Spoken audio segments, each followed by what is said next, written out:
বাজারে ঘাটে। এই যে বললাম যে আমার বড় ছেলে, আর এইদিকে আমাদের দিয়ারানী বড় বৌমা আমার চপ করেছিল ঠাম্মাকে খাওয়ানোর জন্য। এই যে ঠাম্মাকে ওর চপ খাওয়ালো, ঠাম্মার খেতে খুব ভালো লেগেছে। হ্যাঁ, ঠাম্মার খুব খেতে ভালো লাগছে।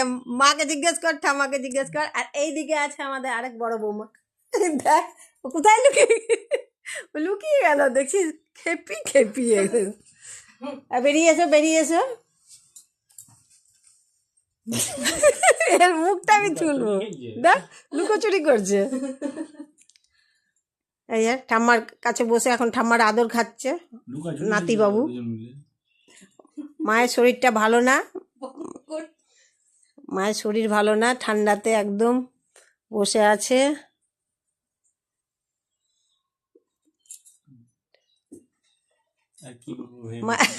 মায়ের চপ খেয়ে খুব ভালো লেগেছে, ওই জন্য নাতিবাবু চপ করে নিয়ে এলো খাওয়ানোর জন্য। তুমি পর্দা পিছনে চলে যাও, আর তারপরে যেতে পারবে না। আর যেতে পারবে না তো, কোন দিকে লুকিয়ে গেছে, ওই শুধু লুকিয়ে বেড়াচ্ছে, লুকাচুরি।